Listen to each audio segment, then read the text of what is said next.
I walked into the Christmas party in my charcoal dress. Smile rehearsed. 2 minutes later, my stepmother hit me across the face with a solid candy cane decoration. My father told the guests I slipped on the porch steps, but text messages, a doorbell camera, and a hidden clause in the family trust were waiting. If they were writing the narrative, I would write the ending. Tonight, the truth didn't need music to be loud. My name is Lucia Olson.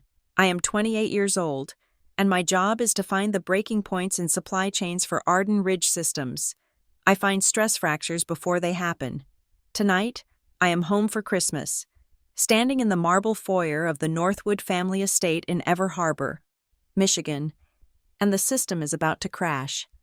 The air in the grand hall is suffocatingly warm, thick with the scent of roasted pine and the cloying sweetness of mulled wine. This is not a home. It is a stage set. It is Evelyn's stage. My stepmother, Evelyn March, glides toward me. She is a vision of curated holiday perfection, poured into a silver sequin dress that glitters under the chandelier. Her smile is bright, brittle, and aimed at the guests clustering by the fireplace. In her hand, she grips the centerpiece of her decorating theme. It is a 3-foot acrylic candy cane, designed to hang on the grand mantel. It is glistening and heavy, solid as a police baton. She stops 2 feet from me, close enough that I can smell the chilled Chardonnay on her breath.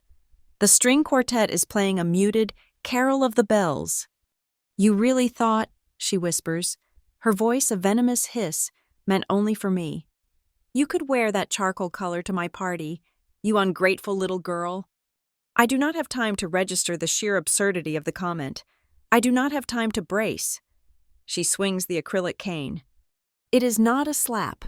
It is a full, deliberate, overhead strike. The heavy prop connects with my left cheekbone with a sickening, solid thwack. The sound cuts through the violins. Pain explodes across my face. It is sharp, white-hot, and immediate. My vision blurs. The lights of the Christmas tree splintering into 1,000 tiny daggers. The heat is instantaneous. A deep, agonizing burn. My skin is screaming. I am 28 years old. I am an adult, and she has just struck me in front of 50 people. The entire party freezes. The chatter stops. A champagne flute shatters on the hearth. In the sudden, dead silence, the only sound is the crackle of the fireplace. Then my father's voice, Thomas Northwood. It is not his father voice. It is his boardroom crisis voice. "She slipped on the porch steps," he bellows, his voice too loud, too frantic. He moves toward the crowd, not toward me, gesturing expansively. Must have hit her face on the railing. The ice out there is treacherous. The lie hangs in the warm, pine-scented air. Instantly, the house butler, Mr. Davies, materializes at my elbow. He holds a white linen napkin filled with ice.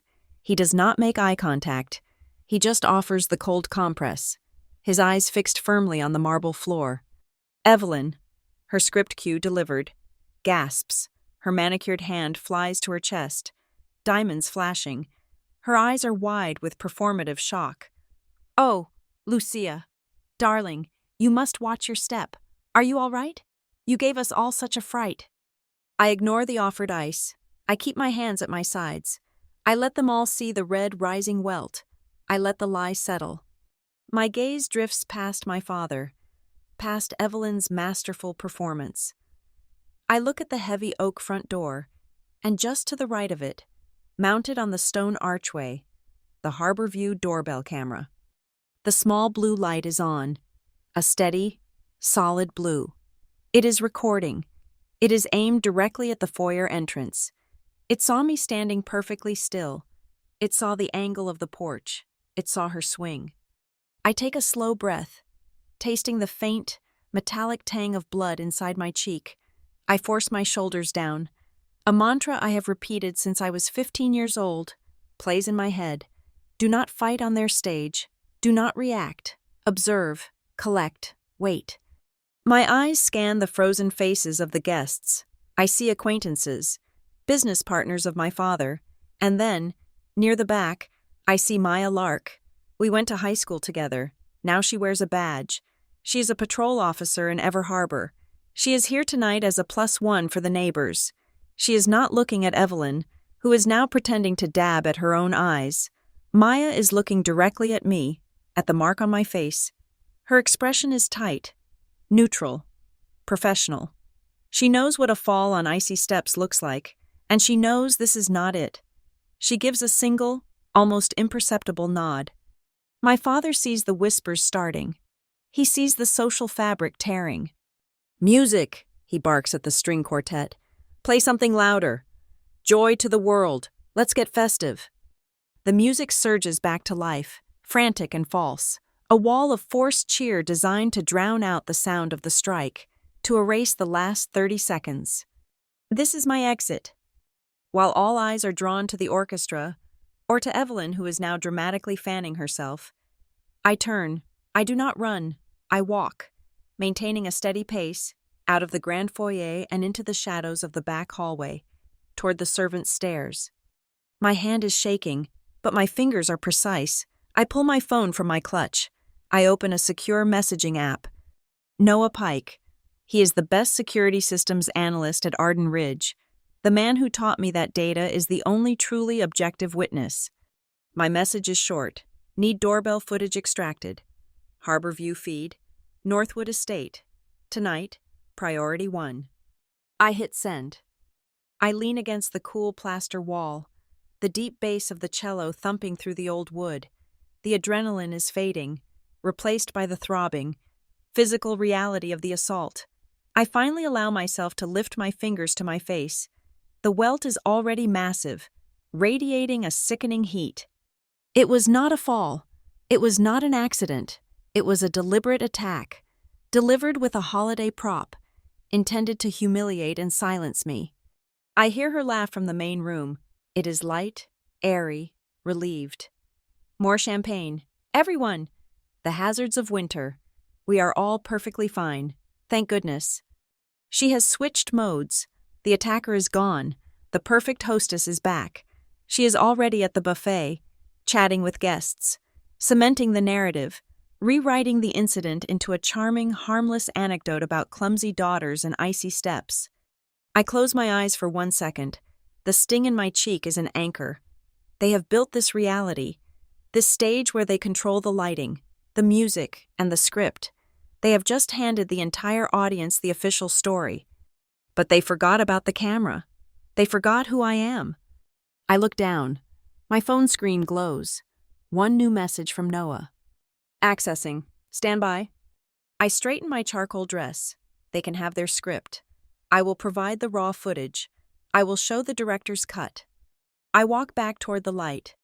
The ice in my veins colder than the napkin I refused. The party is just beginning. Family is a word that only appears on the invitations. It is a marketing term, a brand name stamped in gold foil on thick cardstock. It is not, and has never been, a description of the people in this house. My real mother, the one who smelled like library books and chamomile, died when I was 12. Her passing was quiet, inconvenient, and quickly papered over. 6 months later, Thomas Northwood, my father in a biological sense only, flew back from a business trip not with grief, but with a fiancée, Evelyn March. Even then, she was not just a person. She was Marigold Events, the most ruthless, sought-after event planner in Michigan. She did not marry a man. She acquired a venue. She saw the Northwood estate and its sprawling grounds as a flagship property for her brand, and my father as a malleable CEO.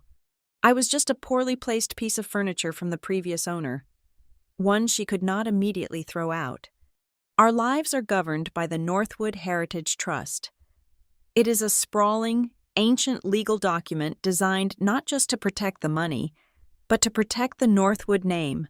It is a fortress of vague clauses about propriety, reputation, and maintaining a dignified public front. This trust is my father's religion. He does not care about truth. He cares about optics. He lives in mortal terror of a scandal. This is why he always defers to Evelyn. She is not his wife. She is his head of public relations. She manages the family brand, and he signs the checks, content to live in the peace she manufactures.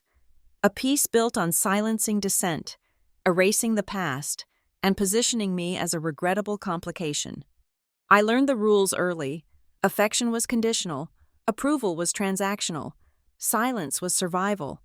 I left for college at 18 and never truly came back. I paid my own way through school, working logistics for a shipping company, and clawed my way into my position at Arden Ridge Systems. My father never once acknowledged my graduation, let alone my career. He does not understand what I do.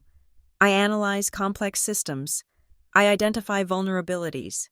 I predict breaking points and reroute supply lines before they collapse. My entire professional life is about finding the flaw in the design. At home, I am the flaw in their design. Evelyn, meanwhile, built an empire on her image as the benevolent stepmother. She chairs galas for children's hospitals, her photo gracing the society pages as she clutches a bouquet. My father beaming beside her. She is a master of the narrative. And part of that narrative involves me, the quiet, strange, difficult daughter. The rumors in Ever Harbor are subtle but effective. Lucia Olson is prickly. Lucia is uncooperative. Lucia is not a team player. These are words from a corporate takedown, not a family disagreement. They are the seeds she plants through her PR channels. Little whispers to her social circle that explain why I am never in the family Christmas card. It is not because she excludes me. It is because I am hard to work with. It almost worked. I have learned, through years of this Cold War, that reacting in the moment is a trap. It is what she wants. She wants me to scream, to cry, to make a scene. That would validate her narrative. It would prove I am unstable. So I do what I do at work. I do not react. I observe. I gather data. I wait for the systemic failure, and I document everything. Last spring, I almost broke that rule. After a particularly cruel comment from Evelyn about my mother, which my father ignored, I packed a bag. I was done. I was driving south on the I-75, ready to change my name and never look back. Then my phone rang. It was my Aunt Lorraine, my father's estranged sister. She is the only other family member who sees Evelyn for the asset manager she is. Before you burn the bridge, Lucia, her voice was dry, you need to read the trust, not the summary Evelyn's lawyers send out, the original charter, page 42, clause 15. I pulled over at a rest stop and accessed the file I had secured years ago, the Northwood Heritage Trust. I scrolled to page 42. Clause 15. It was an old, dusty piece of legalese, clearly written by a Victorian ancestor with a flair for drama, but it was ironclad. It stated that any beneficiary of the trust who commits a verified act of intentional violence, physical or otherwise, against another family member within the defined boundaries of the Northwood estate would, upon review by the board, immediately forfeit all voting rights pertaining to the trust for a period of no less than 1 year. My hands were shaking. This was not a vague ethics clause. This was a specific, actionable rule. Evelyn, for all her cunning, is an event planner. She thinks in terms of aesthetics and guest lists. I think in systems and bylaws. She knows how to manage people. I know how to read the fine print. I saved a copy of the clause into an encrypted note on my phone. I turned the car around. I came back, not as a daughter, but as an auditor. Which brings us to tonight. This is not just a Christmas party. This is the launch of Evelyn's Candy Cane Gala, a new signature event she plans to franchise. The entire house is a monument to her brand. The acrylic canes, like the one she used to strike me, are her logo. They are on the mantle, on the tree, hanging in the windows. They are the symbolic weapon. She has been baiting me all night. The whispers, the insults, the passive-aggressive barbs about my dress, my job, my silence. She wanted a reaction. She wanted me to shove her, to yell, to give her the ammunition she needed to finally paint me as violent and unstable. But she is arrogant. She is sloppy. She has spent a decade being shielded by my father's cowardice, and she finally overplayed her hand. She did not just slap me, she struck me. She did it within the defined boundaries of the Northwood estate, and she did it with intent, in front of witnesses. She forgot about Clause 15. The throbbing in my cheek is no longer just pain. It is a timestamp. The strike was the match. The Northwood Heritage Trust, the very document she uses to control my father, is the barrel of gasoline. And the Harbor View doorbell camera, that silent, impartial observer, is the spark. My phone vibrates in my clutch. A single, short pulse. I do not look at it. I am back in the grand hall, smiling.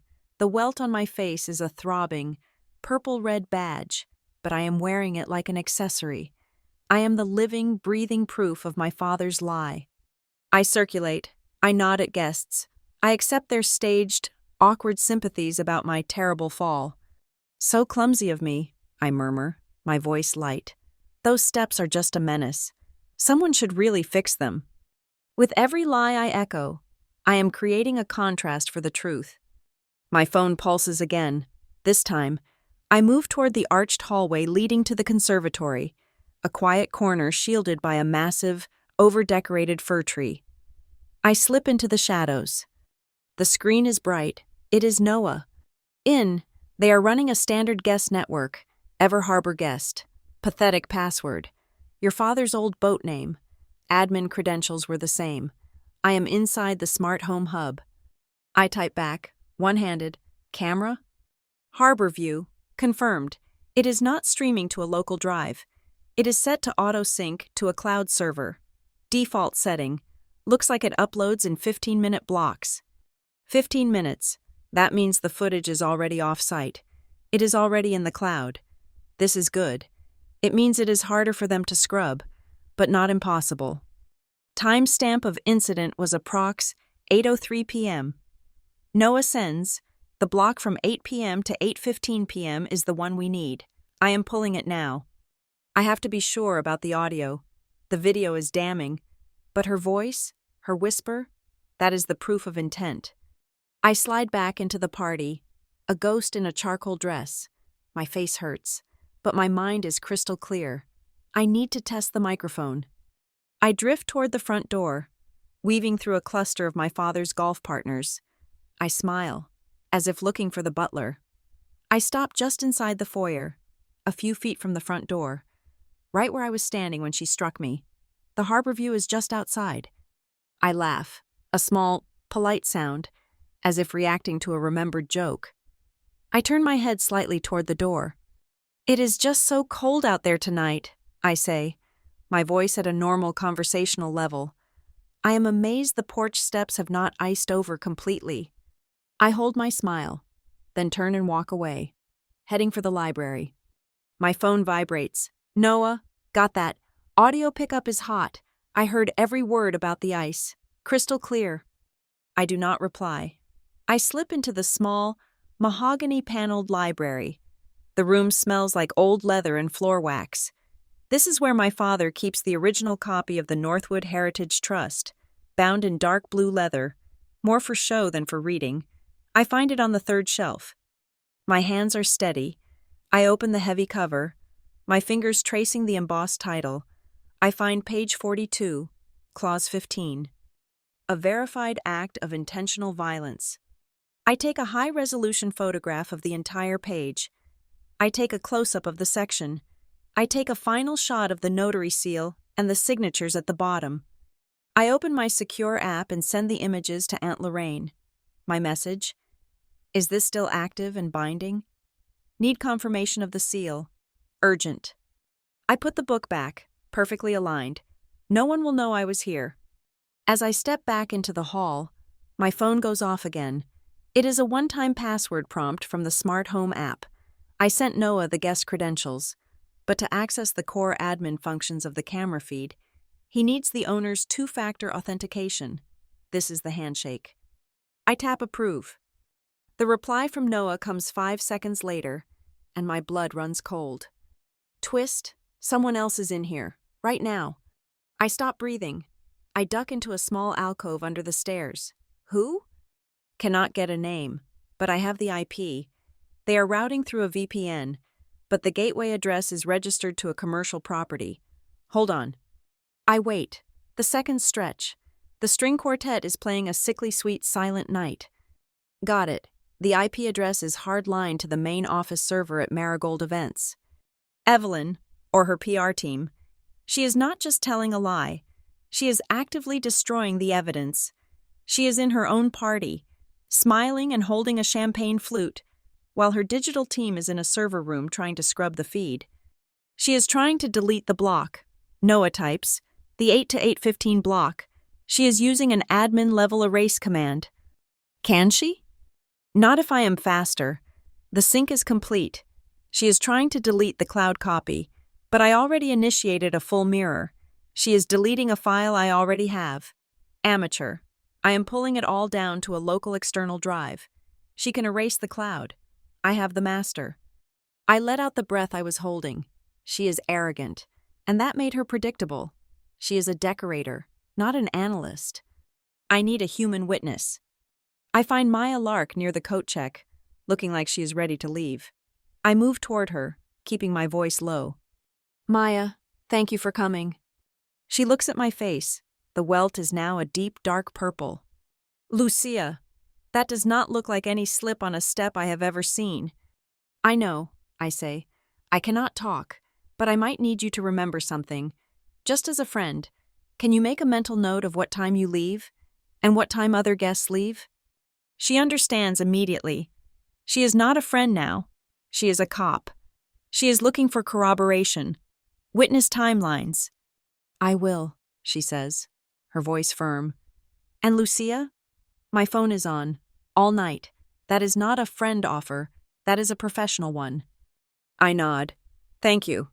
I turn away, and my phone vibrates again. 2 messages. The first is from Aunt Lorraine. That seal is from Judge Miller, deceased. It is ironclad. It has never been contested. It is fully binding. What have you done, Lucia? I do not answer. The second message is from Noah. It is longer.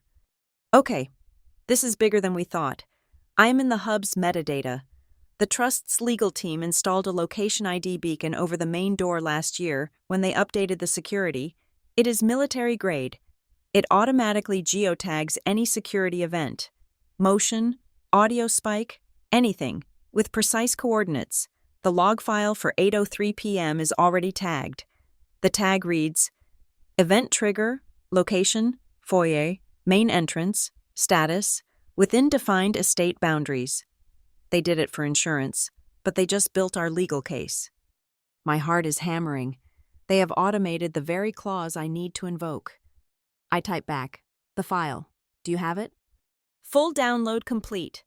Audio is perfect. It picked up her whisper. Ungrateful little girl. Then it caught you. You said, Evelyn, do not touch me, right before the impact. The video is wide angle, but it shows her, the cane, the full swing.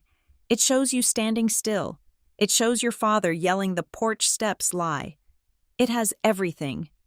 I feel a cold, clean wave of certainty. Extract it, I type, frame by frame. I want the foreground action, but I also want the reflection. The front door has glass panes. I want to see the guests' faces in the reflection. Already on it. Where do you want the file? I create a new encrypted vault on my private server. I name it Porch Steps Truth. Here, I send him the credentials. Upload it. And Noah? Wipe your tracks. Completely. I was never here. The chat log vanishes. I stand in the alcove, the muffled sound of the party washing over me. I have the digital file. I have the legal clause. I have the notary verification. I have the location tag. I need one more thing. I need a physical copy. Something that cannot be remotely wiped. Something that exists in the real world. I spot Maya's overcoat draped on a chair near the door. She is in the other room saying goodbye to her host. I walk over. My phone in my hand. Attached to the back of my phone case is a tiny, thumb-sized USB drive. It holds a copy of everything.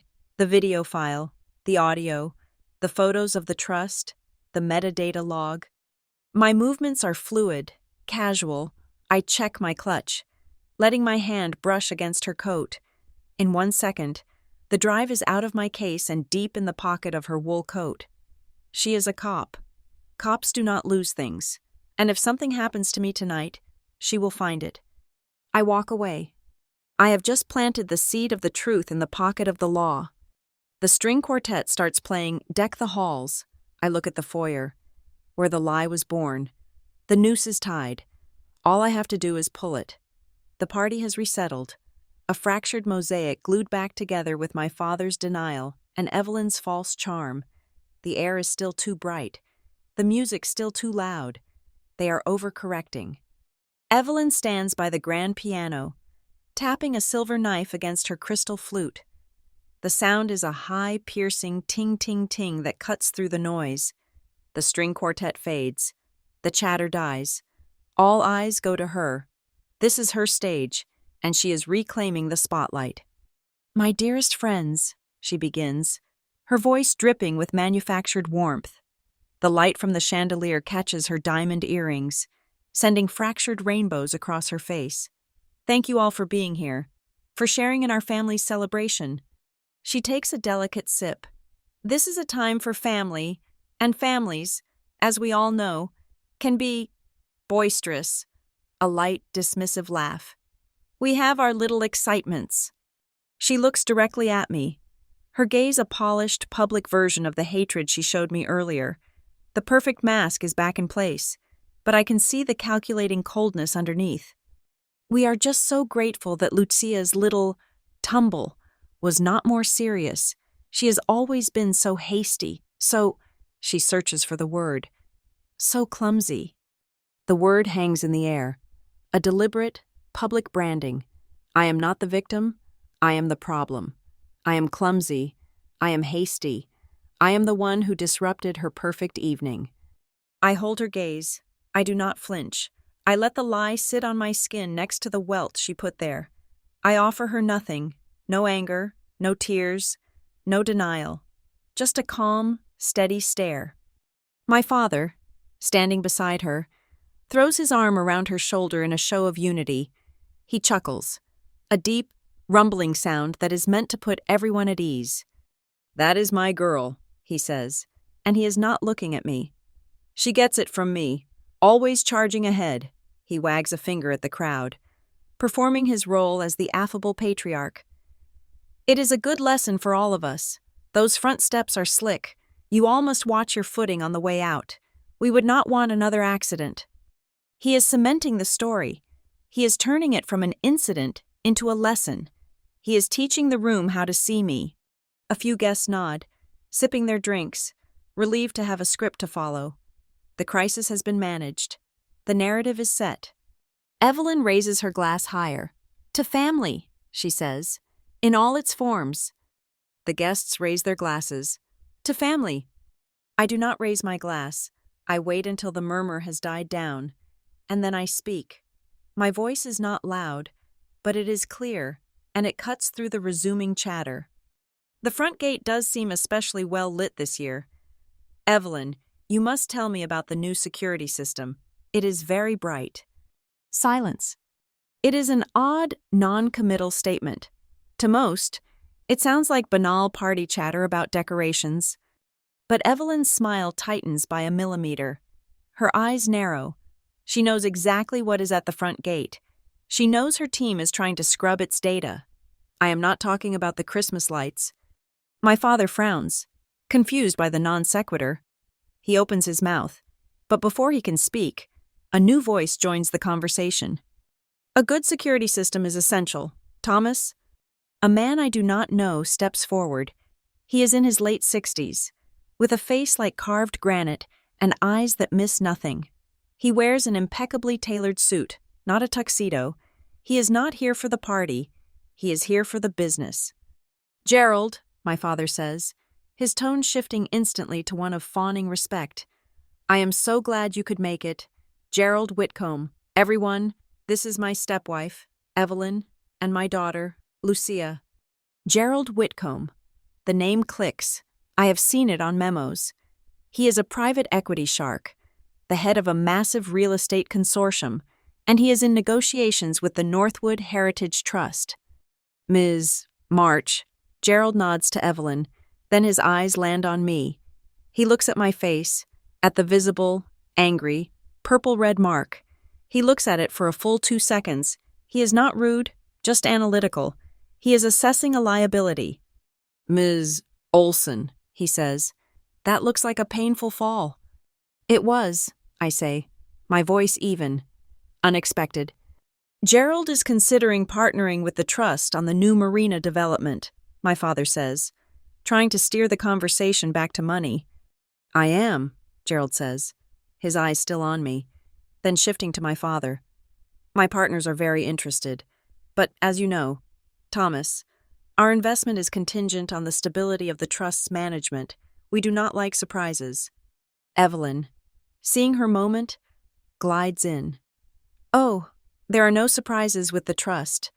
Gerald, it is solid as a rock. Thomas and I, she loops her arm through my father's, ensure that I may not have been born a Northwood, but my vote is, she laughs lightly, rather influential. She is boasting. She is telling this investor that she holds the power, that she is the stability, that my father's vote is her vote. In this moment, she is the queen. I smile. It is a small, academic smile. That is so interesting, legally speaking, I say, as if a thought just occurred to me.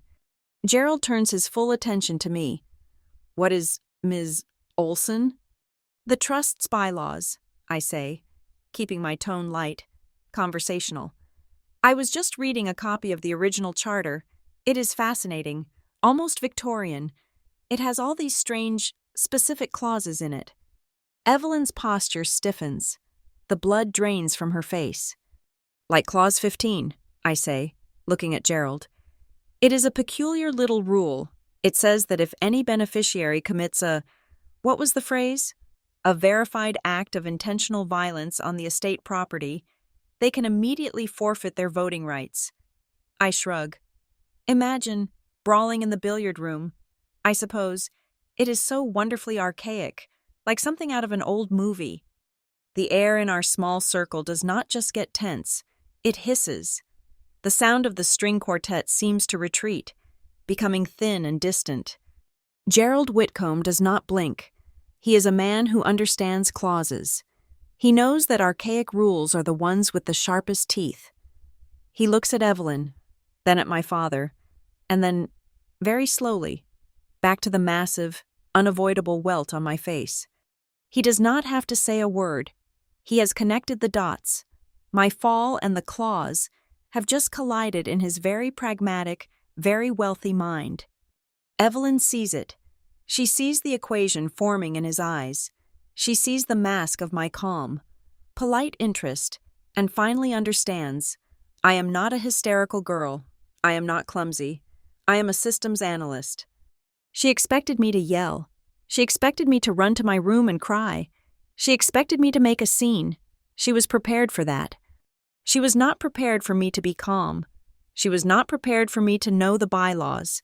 She was not prepared for me to stand in front of her key investor and quietly load a gun. Her face, for the first time tonight, looks pale, genuinely pale. The panic is flickering behind her eyes. This is not a social inconvenience. This is a threat to the marina deal. This is a threat to her power. My phone vibrates in my clutch. I do not look at it. I know who it is. That seal is ironclad. It is fully binding. Lucia, my father's voice is low, a growl. He grabs my elbow, his grip too tight. A word, on the porch. He does not wait for an answer. He steers me through the crowd, past the bar, and shoves me through the heavy oak door, out into the biting December cold. The music is instantly muffled, replaced by the sound of the wind in the bare trees.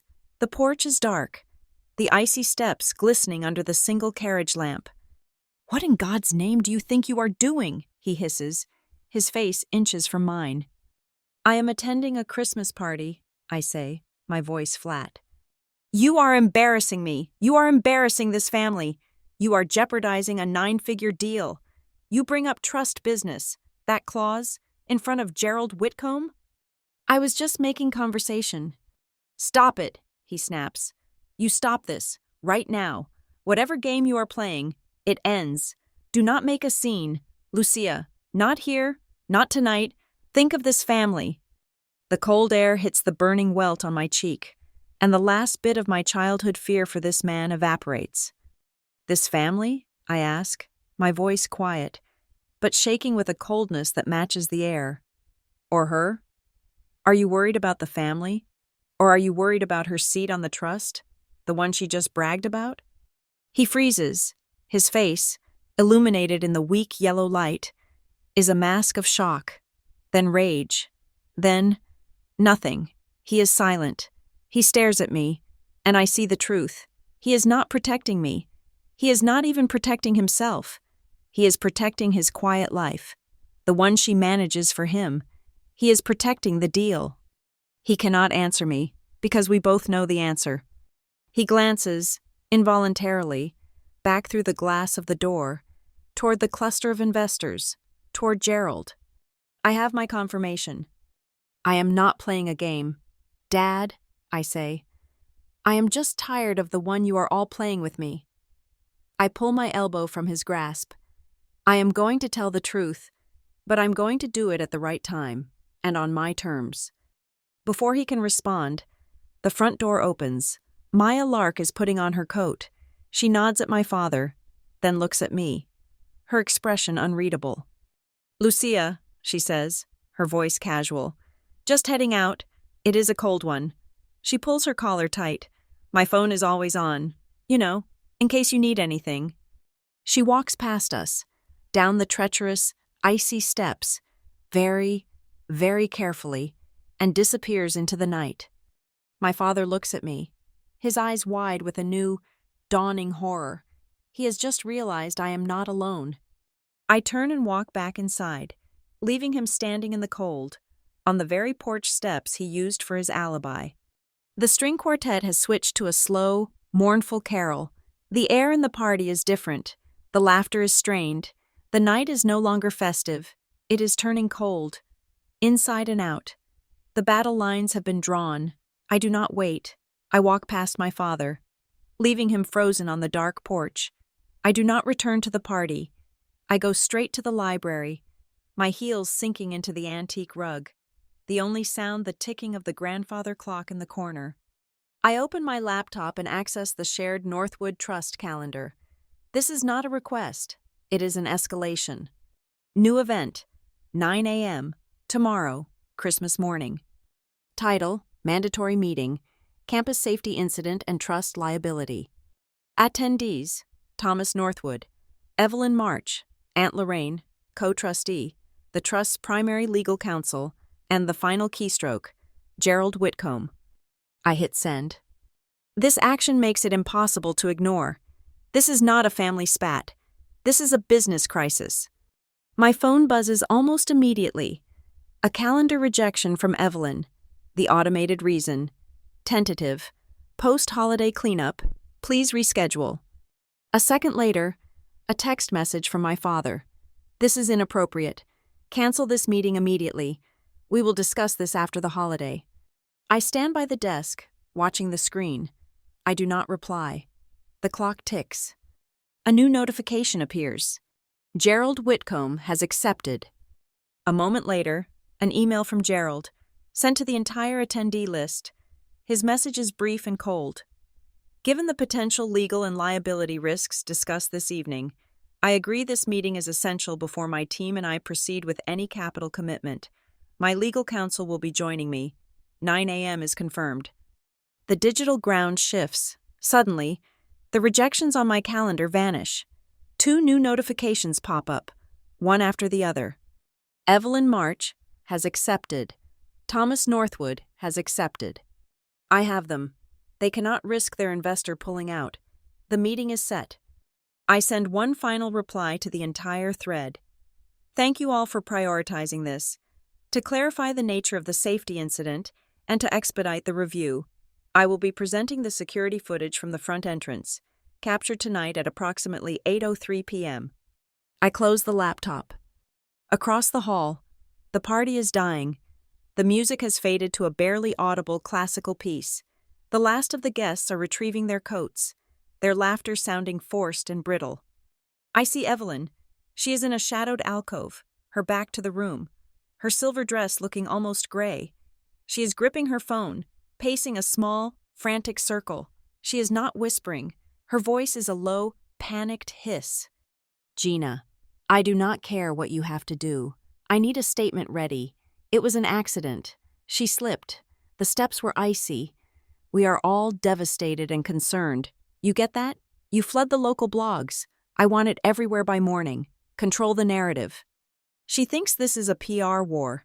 She thinks she can bury the truth under a press release. She is preparing a story, but I am preparing evidence. My phone vibrates, a secure message from Noah. You were right. She is in the system, or her tech person is. They have been trying to scrub the 8 to 8:15 cloud block for the last 10 minutes, but they are clumsy. They are just deleting the directory link, not the raw data block. I still have the master file. He sends another message. And she just made a fatal error. By trying to delete it, she created a new log, a system log that shows her IP address executing a deletion command on that specific file at this specific time. She has now created a digital trail of her own cover-up. A cold, clean satisfaction settles over me. But wait, his next message says, I stayed in the hub. This harbor view is the professional grade model. It has a live proof mode. Meaning, I type back, meaning it has the built-in capability to stream directly to a third-party, bonded server, a certified digital notary. It is a feature designed for high-stakes legal situations, to create an unbroken, court-admissible chain of custody. They are not using the feature, but the fact that the hardware is this model legitimizes the footage we have. It was designed to be evidence. I have the file. I type, I have the cover-up log. I need it all on a notary server by morning. Etta Rose firm? He asks. You know her? She uses the best. I can get it on their server. Give me the word. Do it. I walk out of the library, my purpose set, but I need one more piece. I need someone in that room who speaks the language of evidence, someone who is not on my father's payroll. I step onto the side terrace, the cold air biting at my face, and I make a call. Etta Rowe. Her voice is gravelly, awake, sharp. Etta, it is Lucia Olson. I know what time it is, Lucia. This had better be good. It is. I have a Northwood Trust matter, a verified act of intentional violence, a specific forfeiture clause, a primary investor threatening to pull out, and digital footage of the entire event, plus a log of the subsequent cover-up. There is a long pause on the line.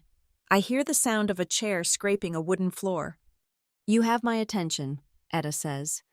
I need an independent observer tomorrow, 9 a.m., Northwood Estate. I am inviting you as a special counsel to the trust to observe a campus safety incident. Can you be there? Lucia, Etta says, and I can hear the smile in her voice. I have been trying to get a legitimate look inside the Northwood governance for 10 years. I will be there. Send me the invite, and send me everything you have, now. I forward her the meeting invitation and the contact for my encrypted vault. As I hang up, another message comes in. It is from Aunt Lorraine. I saw the attendee list.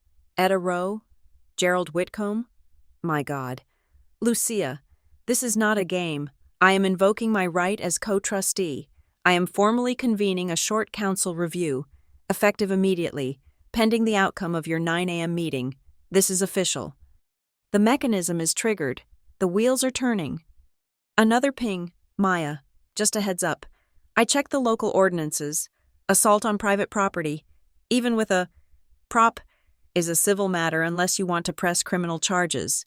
But the report itself, filed by an officer detailing the visible injury, can be submitted as evidence in any civil or corporate proceeding. All you have to do is say the word. Stand by. I text back. Not yet, but thank you. The last of the guests are finally gone. The house is quiet, save for the hum of the cleaning crew. My father finds me by the coat check. His face is gray, defeated. The anger from the porch is gone. replaced by a desperate, pleading look I despise. "Lucia," he says, his voice low. "Please, let's not do this. Not in front of Gerald. Think about what this will do to the family name." "I am," I say. "I am thinking about what Evelyn already did to it. It was a mistake. She was stressed. The party." "It was a crime," I say. "Lucia." He steps closer, trying to look paternal. "The Marina project. It is a 9-figure deal. It is huge for this family, for this town. There is an advisory seat on the project oversight committee. It comes with a stipend, a very generous one." I stare at him. He is offering me a bribe. "It could be yours," he whispers, a frantic edge to his voice. "You would have a real voice, a say in the family business. We could put this whole misunderstanding behind us. Isn't that what you want?" He is trying to buy my silence. He is putting a price tag on the assault. I look at his weak, terrified eyes, and the last thread of any obligation I ever felt to him snaps. "No." "Lucia, be reasonable." "No, I am not for sale." My voice is ice. "I am not selling my right to be safe in this house. I am not taking blood money to cover up her assault. I will see you at 9 a.m. I turn to walk away, and I nearly run into a young man in a black caterer's uniform. He looks terrified, barely 20. "Ms. Olson?" he whispers. "Yes?" I think this belongs, well, He is holding something behind his back. He glances toward the kitchen, where the other staff are working. "I saw what happened," he says, his voice dropping. "When she hit you." He brings his hand forward. He is holding the acrylic candy cane. "We were cleaning up the foyer," he says, "and Ms. March, she found this. She told my manager to throw it out. Specifically, she said to take it to the incinerator, not just the trash." My blood runs cold. "But I took it instead," he continues. "When she was not looking, I picked it up. She must have wiped it down, but she missed a spot." He holds it out. The acrylic rod is shining, wiped clean of any fingerprints, except for one small place, tucked into the tight curve of the cane, where her fingers would have gripped it for the swing. It is a perfect crimson smear of nail polish. Evelyn's signature marigold red, the custom blend color she is famous for. It is her brand. It is her fingerprint. I just thought you should have it," the young man says. "Thank you," I say, my voice thick. "What is your name?" "It does not matter. Please, just take it." I take the heavy, solid prop from him. It is cold. The weapon. I look at the bar cart, where the staff has left their cleanup supplies. I grab a clear plastic beverage bag, the kind used for leftover wine bottles. I slide the candy cane inside. I pull the plastic tight. I find a roll of black electrical tape in the utility drawer. I wrap it around the opening, again and again, sealing it completely, an improvised evidence bag. I hold it in my hand. The grand hall is empty. The Christmas tree lights buzz in the oppressive silence. The party is over. The hearing is about to begin. I walk up the grand staircase, the sealed bag in my hand. I send one last message to Noah. 5 a.m. I want the full file, video, audio, metadata, location tag, and the cover-up log, uploaded to the digital notary server Etta Rowe uses. Send her the access key. Send me the confirmation. No traces. The response is immediate. Done. Good hunting. I stand on the second-floor landing, looking down at the foyer, the stage of the crime, the story they told, the clumsy daughter, the icy porch steps, the unfortunate accident, is disintegrating. It was a flimsy structure, built on arrogance and lies. The porch steps story is crumbling, and the truth is about to come through the front door. I am not in my childhood bedroom. I am in a tactical operations center. The room is dark, the only light coming from the glow of my laptop screen. The clock on the wall reads 2:37 in the morning. Christmas. The sealed evidence bag containing the acrylic candy cane sits on the desk next to me. The smear of marigold red polish is stark, even in the dim light. I am not tired. The adrenaline from the party has subsided, replaced by the cold, clean hum of analysis. My job is to find the breaking point in a system. I have found the breaking point in this family. The meeting is set for 9 o'clock. I have the what, the video, the audio, the weapon. I have the how, clause 15, but I am missing the why. Why that specific lie? Why slipped on the porch steps? My father is not a creative man. He is a reactor. Evelyn is. But that lie was too fast, too specific, too on brand.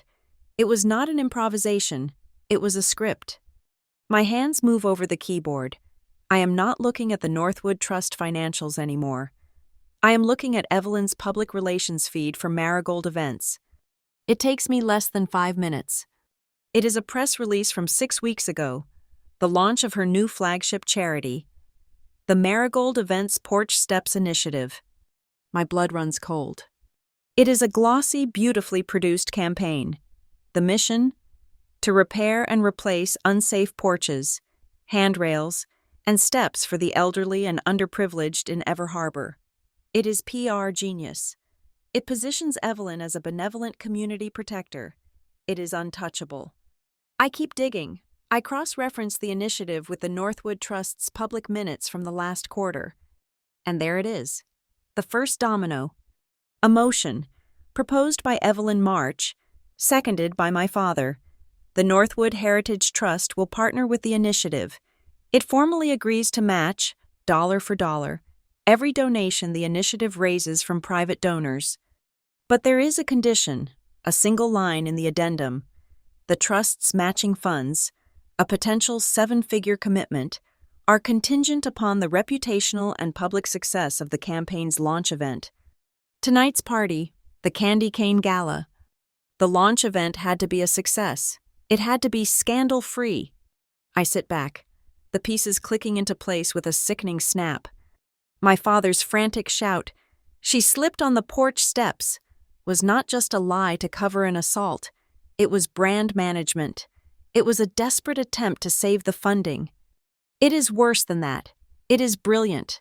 A scandal-free event means no violence, no family drama, but a harmless little slip on the very steps she is vowing to fix. That is not a scandal.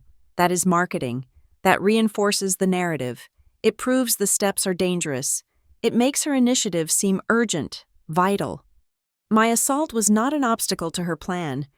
She and my father tried to repackage it as a talking point. But the machine is too big. The fraud is too deep. Why go to all this trouble? A dollar-for-dollar match is a massive amount of money to flow through a simple charity. I run a search on the Porch Steps Initiative. I look for its list of approved contractors. There is only one. The primary vendor for all repairs. Ever Harbor Home Solutions, LLC. The name means nothing to me. I run the LLC registration. It was filed 6 weeks ago, the same day the press release went out. The registered agent is a law firm in Detroit, but the signatory, the founder of the company, the name is not March. I check Evelyn's old social media.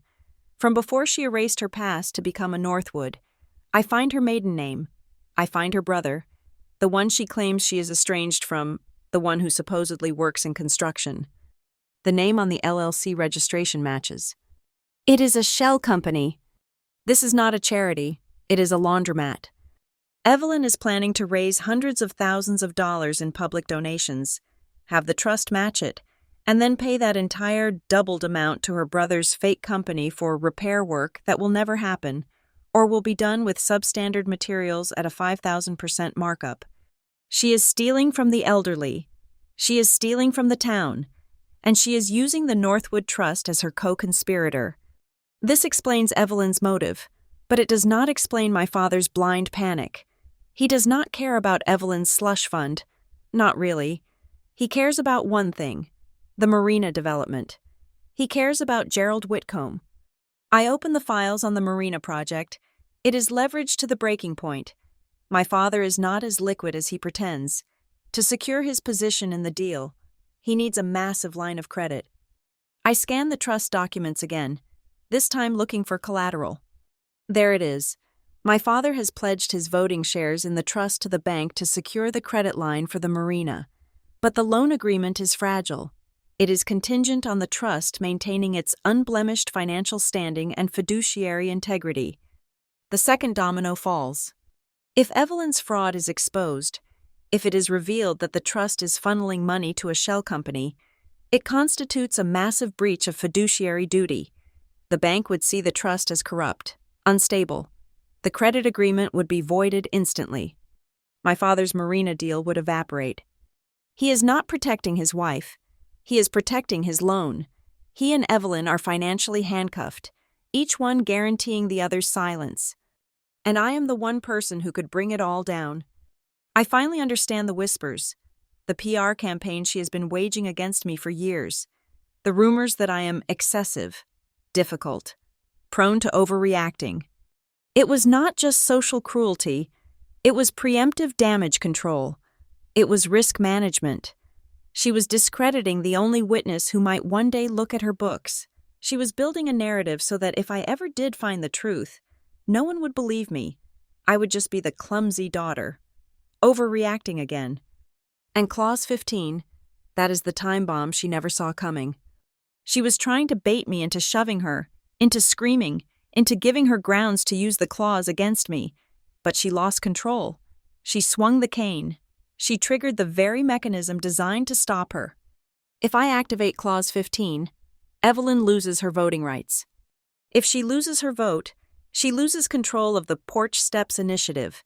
The project collapses, and the fraud is exposed. If the fraud is exposed, my father's loan is voided, and the marina deal dies.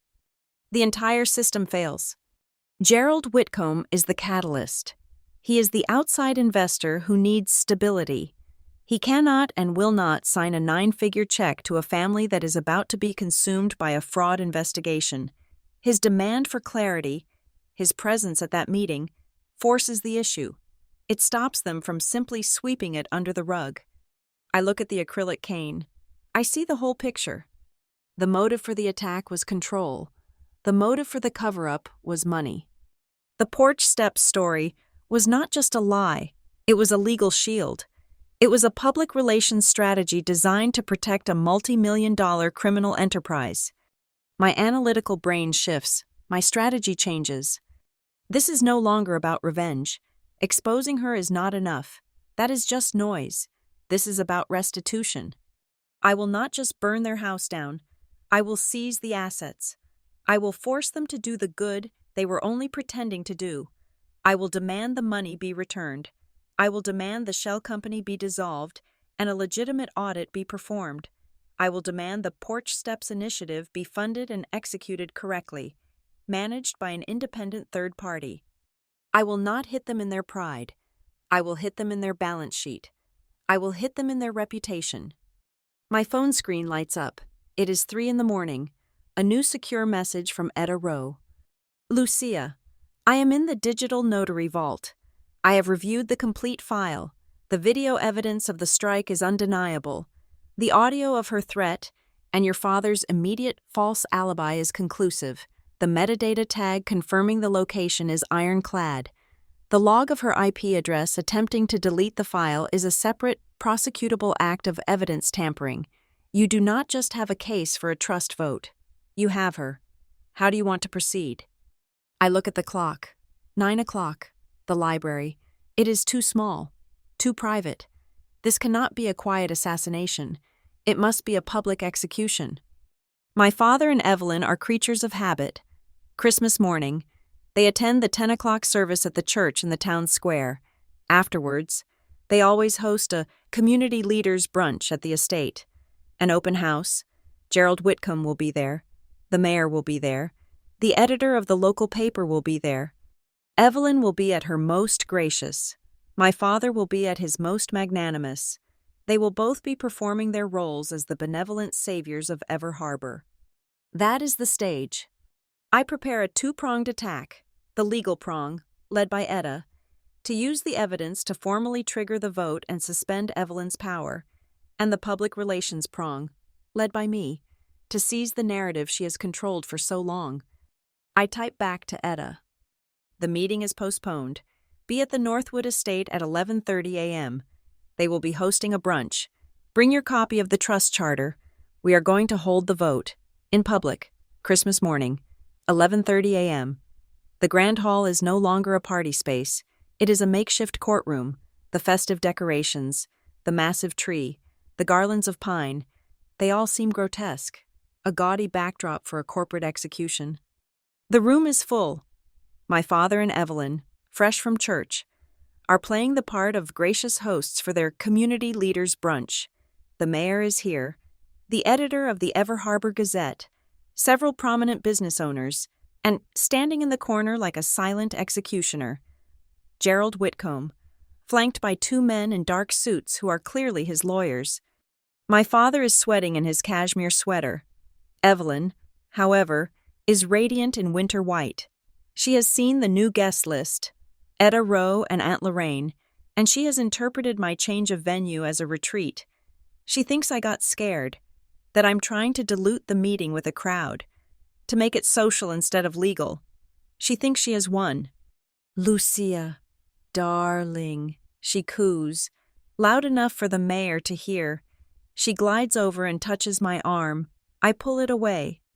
I am so glad you decided to cancel that silly, stuffy meeting. The holidays are for forgiveness, not paperwork. She turns to the room, tapping a spoon against a coffee cup. Friends, colleagues, if I could have your attention for just one moment. She is standing in front of the large, 80-inch television screen that is usually hidden behind a painting. Noah, working remotely, has already gained access. The screen is currently black, but it is connected. It is live. I just want to thank you all for coming, Evelyn begins, her voice a perfect blend of humility and authority. Last night, we had a wonderful, festive celebration, and as happens in families, we had a tiny bit of holiday excitement. She laughs, a light tinkling sound. My clumsy stepdaughter, Lucia, had a bit of a tumble on the icy porch steps. She gave us all a fright. She looks at me, her eyes glittering with victory. I am standing next to Etta Rowe, who is holding a single, slim leather briefcase. But it brings to mind, Evelyn continues, why we are all here. It highlights the importance of the work we are doing, the Porch Steps Initiative. She beams. It is a small holiday mistake, a little slip, that reminds us of our greater purpose, to keep our community safe. She is magnificent. She is spinning the assault into a fundraising speech. She is using my pain as a marketing tool in front of the entire town. Thank you, Evelyn, I say. My voice is clear and carries across the silent room. That is a very compelling narrative. Evelyn's smile falters. The room, which had been preparing to applaud, stays silent. Since you have brought up the safety incident from last night, I continue, I think it is important we all have the correct information. The 9 a.m. meeting was not canceled. It was moved here, to ensure full transparency for the community leaders and investors present. My father turns a pale, mottled shade of gray. Gerald Whitcomb straightens his tie, his gaze fixed on me. Evelyn mentioned a small mistake, I say. I would like to offer a technical correction. I have 5 minutes of security data from last night that I believe clarifies the event for the Trust's board and for our partners. Lucia, this is not the time, my father hisses, taking a step toward me. I disagree, Thomas. Etta Rowe's voice cuts through the tension like a razor.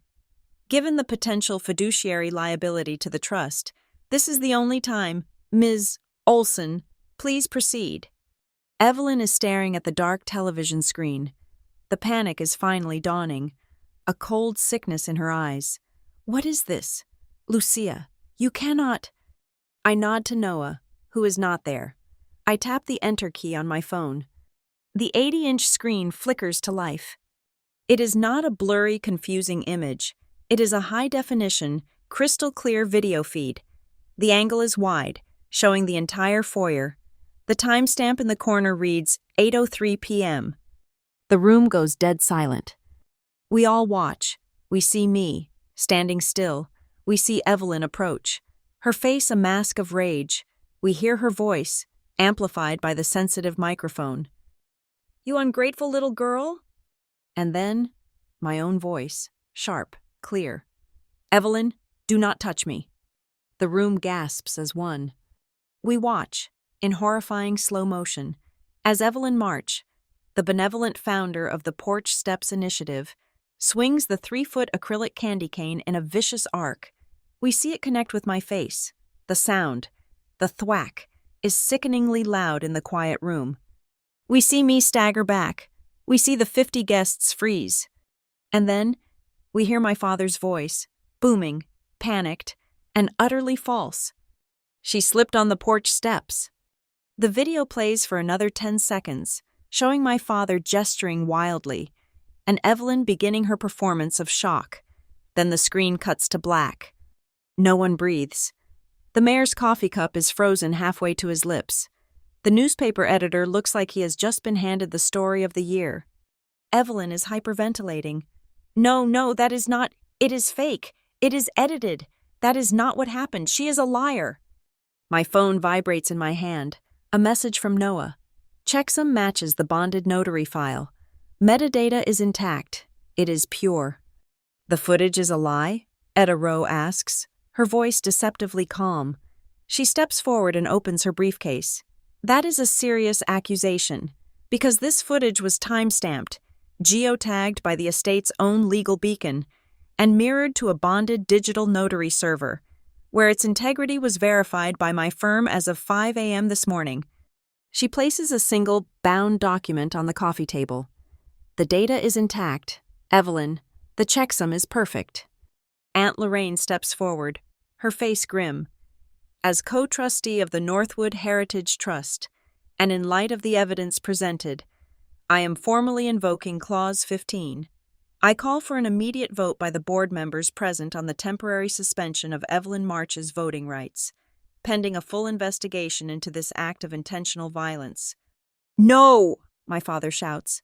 He is pleading, his eyes darting to Gerald Whitcomb. "You cannot do this. It is Christmas. This is a family matter. Gerald, please, this is just a misunderstanding." Gerald Whitcomb scowls, his face a thundercloud. He looks at his lawyers, then at my father. "Thomas, you told me the trust was stable. You told me your management was sound. You looked me in the eye and lied about an assault that happened 10 feet from where we were standing. My deal is contingent on fiduciary integrity. Right now, I do not see any." The room erupts in whispers. Maya Lark, who had been standing quietly at the back of the room, uninvited but present, steps forward. She is not in uniform, but her voice is pure law enforcement. "From a civil standpoint," she says, her voice cutting through the noise, "what we have just witnessed is a verified assault on an adult. The victim has a visible injury. We have video evidence and multiple witnesses. This is not a family matter. It is a crime." Evelyn snaps. Her mask of perfection does not just crack, it shatters. Her face contorts into a mask of pure, unadulterated rage. She points a shaking finger at me, her voice a screech that echoes off the high ceilings. You did this. You ruined everything. She deserved it. She deserved a lesson, coming in here, disrespecting me in my own home." She freezes. The words hang in the dead, silent air. She deserved a lesson. She has just admitted intent, in front of her investor, her lawyers, the mayor, and the press. She has confirmed, on the record, that it was not an accident, not a mistake, but a deliberate, intentional punishment. Etta Rowe does not even smile. She simply reaches back into her briefcase. "And now," Etta says, "we come to the motive for the cover-up." She pulls out a second set of documents. She drops them on the table. They are invoices. "These," Etta announces to the room, "are the financials for the Porch Steps Initiative, which, as of this morning, has only one approved vendor, an LLC called Ever Harbor Home Solutions." Evelyn makes a small, choking sound. "An LLC," Etta continues, her voice like ice, which my investigators found was registered 6 weeks ago to a Mr. Daniel March, Evelyn's brother. These invoices show an initial transfer of $200,000 from the trust for consulting fees on work that has not yet begun. This is not a charity, Mr. Whitcomb. It is a shell company. It is fraud. This is the kill shot. Gerald Whitcomb stands up. He looks at my father with utter contempt. Thomas, we are done here. My offer is rescinded. My lawyers will be in touch regarding the misrepresentation of your collateral. No! My father gasps. He looks at the mayor, at his friends. His entire world is collapsing. No, wait, Gerald, we can fix this. The vote, Aunt Lorraine says, her voice like a judge's gavel. All in favor of the immediate 90-day suspension of Evelyn March's voting rights and all signatory powers, pending a full criminal and financial investigation. Aunt Lorraine raises her hand. I, as a non-voting beneficiary, do not. My father is sobbing, his head in his hands. He does not vote. Etta looks at the trust's legal counsel, a man who has been pale and silent. He looks at the invoices, at Gerald's retreating back, and at Etta. He slowly, reluctantly, raises his hand. The motion carries, Aunt Lorraine declares. Evelyn March is suspended from the Northwood Heritage Trust. Effective immediately, Etta Rowe is hereby appointed as independent auditor. The room is morgue quiet. The only sound is the distant, cheerful tolling of the church bells from the town square. It is noon. Christmas Day is over. I do not smile. I do not feel victorious. I feel empty, cold. I pull a small notebook from my pocket and a pen. I look at Aunt Lorraine. I am taking the minutes for this meeting, I say, my voice steady. Let the record show. At 12:02 p.m., the vote was finalized. I just record the facts. The truth is enough. The room has not cleared. It has fractured. The mayor, the editor, the local business leaders, they are not guests. They are witnesses, frozen in place, watching the Northwood dynasty implode over cold brunch. Evelyn is a wreck, sobbing in a chair, her mascara running. My father is slumped, gray-faced, staring at the blank television screen as if it holds the answer to his ruin. Gerald Whitcomb, who had been walking out, stops at the door. He turns, his expression unreadable. This is the moment, the power vacuum. I step into the center of the room. I do not raise my voice. I am not angry. I am a crisis manager. Thank you, Aunt Lorraine, Etta. We have a clear path on the trust governance. My voice is calm, projecting control. Now, we have the community matter. All eyes turn to me. Even my father looks up, desperate. What happened here was a crime, I say, my voice flat, and what was uncovered was a fraud. Both must be rectified. The editor of the Gazette is scribbling furiously. However, I continue, unlike my stepmother, I do not believe in public humiliation for its own sake. I believe in results. I look at my father. You have 72 hours.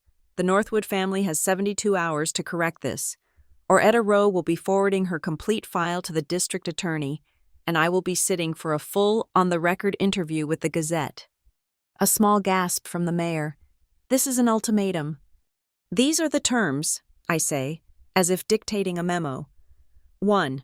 The shell company, Ever Harbor Home Solutions, LLC, will be legally dissolved by close of business Tuesday.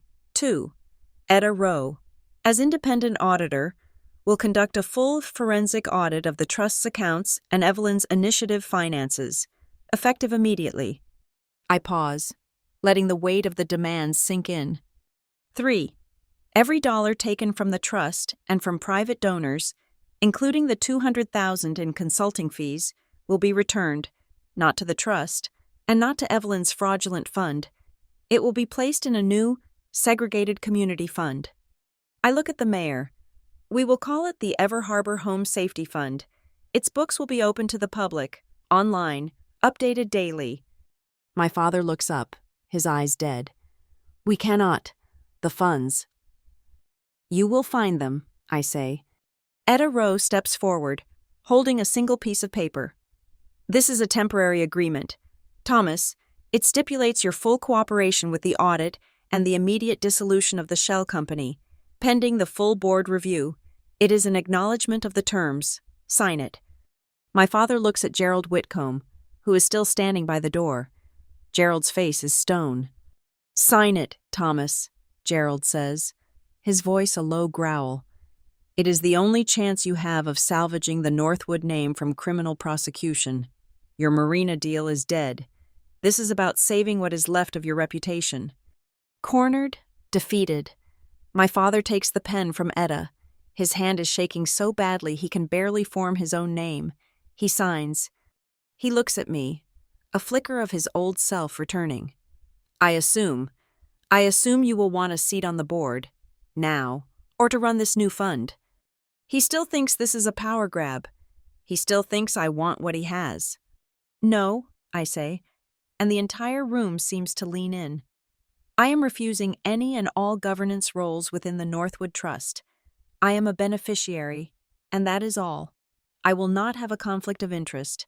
My only demand, now and forever, is 100% transparency. Gerald Whitcomb's head snaps up. He looks at me, really looks at me, for the first time. The analytical stare is gone, replaced by something else. Respect. He walks back into the room. Ms. Olson, he says, you and I are, I believe, the only two people in this room who understand logistics and systems. I just pulled my 9-figure investment because of corruption. He straightens his jacket. I am now prepared to offer a new, smaller, $10 million investment, not in the marina, not in the trust. I will personally capitalize your new Ever Harbor Home Safety Fund. I will do it on one condition. I wait. You agree to sit as the head of the nonprofit, Independent Oversight Committee, unpaid. You will not manage the fund, but you will oversee the audit and the distribution. I trust your demand for transparency. I do not trust anyone else in this town. This is the twist. He is not just killing my father's deal. He is redirecting his capital to me. Not to me personally, but to my integrity. I look at Etta, who nods. This is clean. I accept the oversight position. Mr. Whitcomb, I say. Good. My team will be in touch. He nods, once, and is gone. The room is silent. The power has not just shifted, it has been completely replotted. Suddenly, Evelyn's phone, which she dropped on the floor, lights up. It is her PR agent, Gina, on speed dial. Evelyn, sobbing, ignores it. A moment later, the editor of the Gazette's phone buzzes. He looks at it. I just received a press release from Marigold Events. He reads it aloud. Marigold Events is aware of unfortunate misinformation and malicious hearsay circulating after a private family event. We are saddened by these baseless rumors and are confident the truth will prevail. Ms. March is focusing on her important charitable work. Evelyn's last-ditch effort, the statement she ordered last night, it is a pathetic, desperate volley. Etta Rowe simply laughs, a short, dry bark. Hearsay? Misinformation?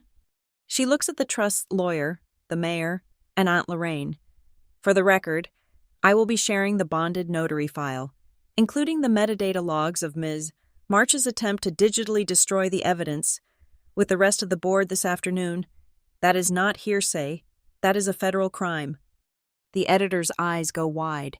He is typing so fast his thumbs are a blur. Evelyn's PR strategy just died in 30 seconds. Maya Lark, who has been watching this all unfold, steps toward me. Lucia, she says, her voice low. The fraud is one thing. That is Etta's field. But the assault is separate. You still have to decide what to do about her. I look at Evelyn. She is no longer a monster. She is a pathetic, broken woman in a white dress. She has lost her power, her money, and her reputation, all in one morning. What do you recommend? Officer Lark? I ask. You could press charges. It would be an easy conviction, Maya says. But Given the suspension, the public humiliation, there is another path, a civil agreement. She pleads no contest to the assault. She gets mandated anger management, 12 months, and she is sentenced to 200 hours of community service. Community service? Aunt Lorraine scoffs. Doing what? Planning a bake sale? No, I say, the idea forming instantly. She will serve her hours working for the Ever Harbor Home Safety Fund, not planning, not managing. She will be on the crew, cataloging repair requests from the elderly. She will do the data entry. She will see the faces of the people she tried to steal from. Maya nods, a small smile on her face. That is justice. I can draft the agreement. I nod. Do it. My goal was never to put her in jail. It was to fix what she broke. Let her spend a year actually helping the community instead of just pretending to. The brunch guests, our accidental jury, begin to file out, whispering. Their faces a mixture of shock and awe. The play is over. Aunt Lorraine is on the phone, her voice crisp. Yes, I need a full forensic team. 30 days. I want every receipt she has signed for the last 5 years. My father approaches me. He is holding a piece of his personal stationery, folded. Lucia, he whispers. His hand is shaking. I am sorry. He holds out the letter. It is a handwritten apology. I take it from him. I see the words ashamed and failed you. I look at his face, this man who watched me get attacked and then tried to buy my silence. I fold the letter, once, and put it in my pocket. I do not read it all. I do not answer him. I just turn and walk away, leaving him standing alone in the wreckage of his grand hall. My phone vibrates. One last message from Noah. One more thing. I dug into the Marigold Events web server. This is not the first time she has done this. I found logs of at least 4 other scrub events over the last 2 years. A bad review from a bride, a vendor lawsuit that was settled, an accusation of non-payment. She has a history of using her tech team to erase bad press. I stare at the message. This is a pattern. This is a history of fraudulent behavior. I could give this to the Gazette. I could destroy her, and Marigold Events, permanently. I think for a second. I think of the fund. I think of the community. Destroying her does not help them. But having this information, that is power. I type back to Noah. Hold it. Do not delete it. But do not send it to anyone. Keep it in the vault. We will hold it as moral insurance. I go to my laptop. I open a new browser window. I am not a victim. I am not even a daughter. I am an administrator. I type in a domain name, everharborhomesafety.org. I start to build a new website, a simple one. I create a new page. Title, Fund Transparency. View all expenditures. I click Publish. The lie about the porch steps, the one they told so loudly, does not matter anymore. It is not being argued. It is not being debated. It becomes irrelevant. It is evaporating, like fog, under the bright, harsh, clean light of the truth. It is late. Sometime after midnight, the house is silent. A hollowed-out museum of a life that just ended. The guests are gone. The lawyers are gone. The press is gone. I am standing on the front porch, in the exact spot where my father told his lie. The air is frigid, and it feels clean. It cuts through my clothes, but my skin is no longer burning. The massive purple welt on my cheek is just a dull, physical ache. It feels distant. I look at the carriage lamp above my head. It is a single, yellow bulb, casting a weak light on the stones. This tiny stage, the place where they thought they could rewrite reality. A sound behind me. The heavy front door opens, then clicks shut. I do not turn. I already know who it is. Evelyn steps out onto the porch, pulling a simple wool coat over what look like pajamas. Her hair is down, stringy, and her face is scrubbed bare. She is pale, splotchy from crying, and looks 10 years older. The silver sequined dress, the diamonds, the perfectly applied marigold red lipstick, it is all gone. This is the woman, not the brand. She stands about 10 feet away from me, in the shadows. They took the computers from my office, she says. Her voice is a dry rasp. The Marigold events server, Etta Rowe. She had a warrant from the board. I say nothing. I just look out at the dark. Frozen lawn. They froze my accounts, she whispers. Even my personal one. I turn to look at her. She is not the monster from the party. She is not the queen. She is just a raw, exposed nerve. She is a system that has utterly failed. She is an auditor, Evelyn, I say, my voice flat. That is what auditors do. They follow the money. Evelyn wraps her arms around herself. You ruined me. You destroyed my life, my company, my name. No, I say, turning back to the night. You did that. You built a company on lies and used this family as a shield. I just turned on the lights. She takes a hesitant step closer. Why? Her voice cracks. Why did you do this? Why not just sue me? You could have taken my money. Why destroy me? I think about this for a moment. The cold air feels good on my face. I am not interested in your money, Evelyn, I say. I am not interested in ruining you. I am just not going to let you ruin anyone else. I turn to face her fully. I will not destroy your life. You will face the consequences of the audit. You will do the community service Maya is drafting, and you will deal with the fallout.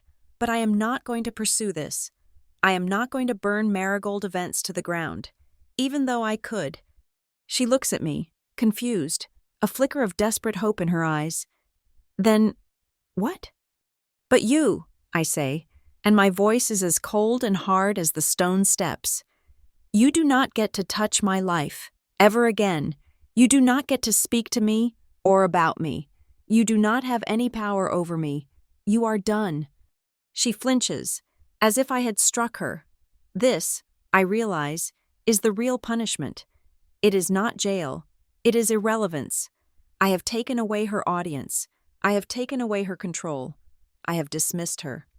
I prioritize building safe places for other people, I say, more to myself than to her. That is the justice I choose.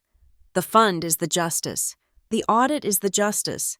The truth is the justice. A sound from the doorway. My father is standing there, silhouetted against the hall light. He is holding a cup of something, steam rising from it. He looks at me, then at Evelyn. He does not step out onto the porch. He just stands in the frame, an outsider, a ghost in his own home. He does not interfere. He does not speak. He just watches, from a safe distance. Evelyn sees him. She sees his weakness, his inability to save her or even comfort her. She makes a small, broken sound, a sob of final, absolute defeat. She turns, stumbles back inside, and disappears down the hall, leaving my father standing there alone. He does not move. I do not look at him again. The porch door opens one more time. It is Aunt Lorraine, pulling on a heavy coat. I am leaving, she says. Etta has a team starting at the Marigold office at 6 a.m. The auditors will be at the trust office by 7.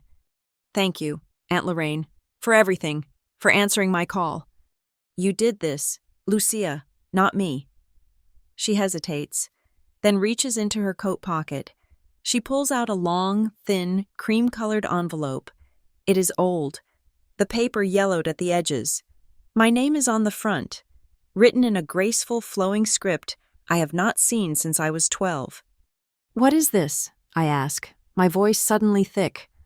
Your father was not the only one who left things in the library, Lorraine says, her voice softening. Your mother, before she died, she gave this to me. She told me to give it to you when you were old enough to understand the fine print. My fingers are shaking. I take the envelope from her. It is light as a feather. I did not know what that meant, Lorraine continues, until tonight, when you brought up Clause 15. I look at her, confused. Your mother was not just a reader. Lucia, she was sharp. She saw what this family was. She saw Thomas's weakness. She saw the potential for someone like Evelyn. Long before Evelyn ever arrived, she was worried about you. She was worried about your inheritance being stolen by a charming new wife. I open the unsealed flap. Inside is a single sheet of paper. Folded once, it is a letter, in my mother's hand. It is not a sentimental note, it is a memo. It is a copy of a formal request she had submitted to the trust's legal team 13 years ago. It is a proposal for a new addendum to the bylaws. It is the original draft of Clause 15. She wrote it. My mother, the quiet woman who loved books, had forged the very weapon I used tonight. She had seen the system's vulnerability. She had analyzed the risk. She had planted a logic bomb in the Northwood Heritage Trust, a bomb with a 13-year fuse. My eyes scanned the lines. To protect the integrity of the trust and the physical and emotional safety of its beneficiaries, against any party who, through manipulation or direct aggression, seeks to consolidate power. I stop at the last line, a handwritten note at the bottom, just for me. My dearest Lucia, do not let them ever tell you this house is yours. It is just a building. I added this rule to protect your future, not the property. I worry most about the front porch. It is the space between the private world and the public one.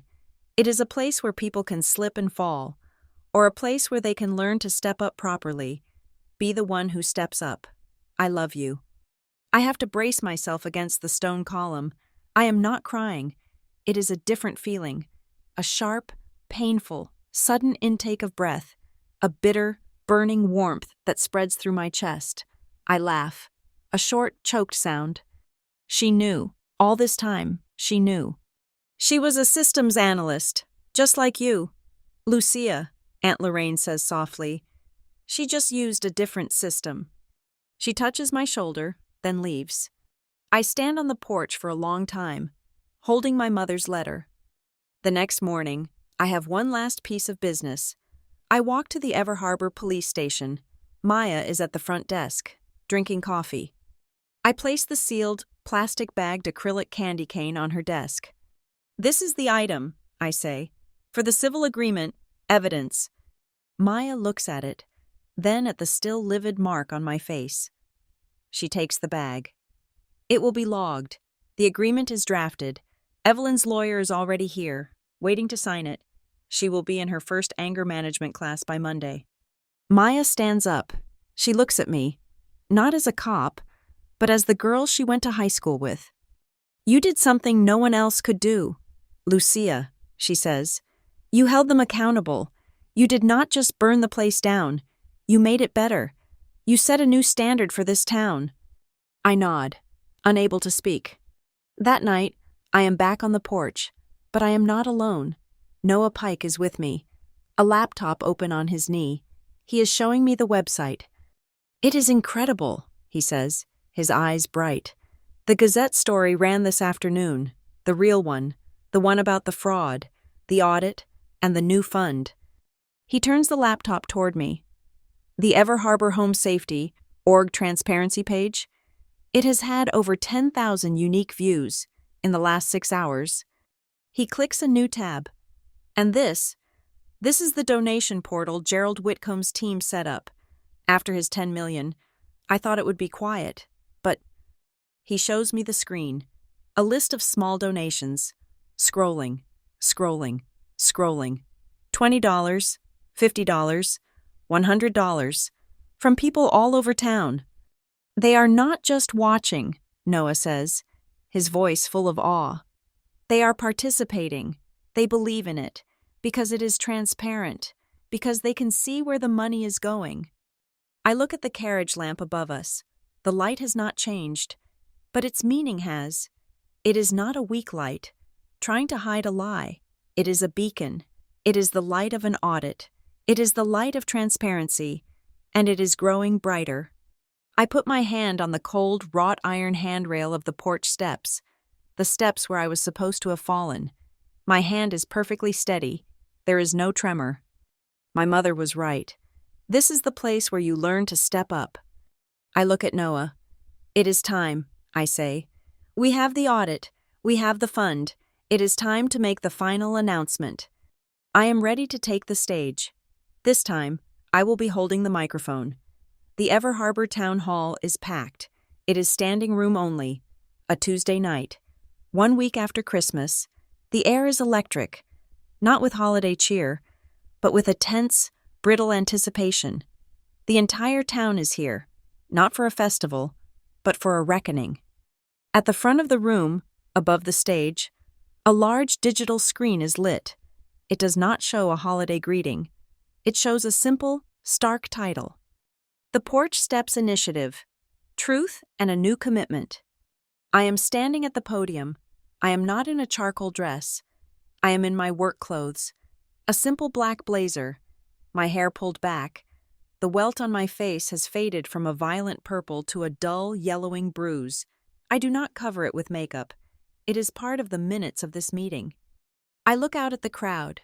I see my neighbors. I see the business owners from the brunch. I see the editor of the Gazette, his pen ready. In the front row, I see Etta Rowe, Aunt Lorraine, and Maya Lark, in the back, by the door. I see Noah, leaning against the wall, his arms crossed. I tap the microphone. The soft thump silences the room.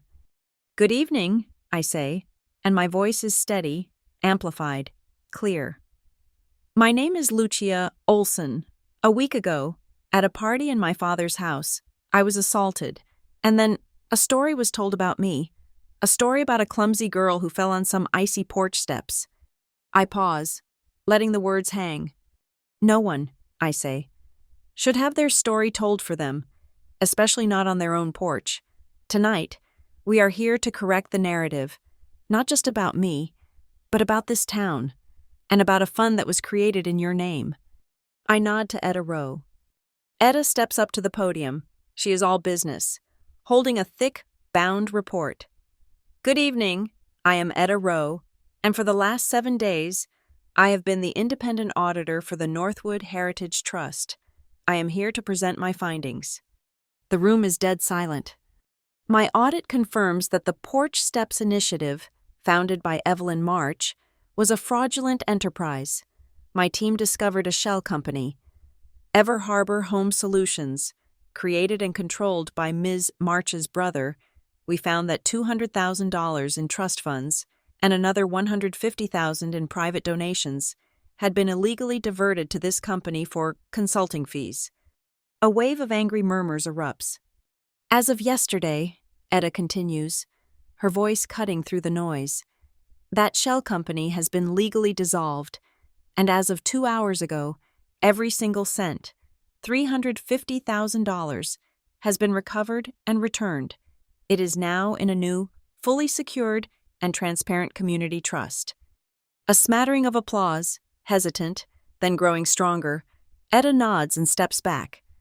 The next person to walk to the podium is Gerald Whitcomb. His presence shocks the room. He is a legend, not a local. "My name is Gerald Whitcomb," he says, his voice a low rumble. "I came to this town to invest in a marina. I was lied to. I saw corruption and a lack of integrity, and I pulled my offer." He looks directly at me, then back at the crowd. "This morning, I signed a new deal. I am investing $10 million, not in a private marina, but in the new Ever Harbor Home Safety Fund. My investment is tied to a new set of community metrics, not profit margins, but performance indicators for transparency. I will be funding a new era of accountability in this town, and I am doing it because, for the first time, I believe the right person is at the helm." He nods at me, and the applause this time is deafening. As it dies down, a figure walks slowly, painfully, to the stage. It is my father. He looks a decade older. His face is gray, his hands shaking. He grips the podium as if it is a life raft. My name is Thomas Northwood," he stammers. The booming voice of the patriarch is gone. He is just a small, old man. I need to apologize." He is reading from a small card, his voice breaking. When Lucia was struck, I panicked. I lied. I told everyone she fell on the porch steps." He looks up, his eyes swimming with tears, and finds me. "It was a lie," he says. his voice cracking. I said it to protect the money, the deal. I was a coward. I failed my daughter, and I failed this community. I hid the truth. I am profoundly sorry for the cover-up and for the lie. There is no excuse. He crumples the paper, and for a second, I think he might collapse. He just shakes his head, defeated, and walks off the stage. Then, Maya Lark steps up. As a representative of the civil court, she says, I am here to announce a resolution. A civil agreement has been signed by all parties regarding the assault on Christmas Eve. The case is considered finalized and closed, contingent on the full completion of the terms. The crowd whispers, What are the terms? Etta Rowe steps forward again. The terms are these. Ms.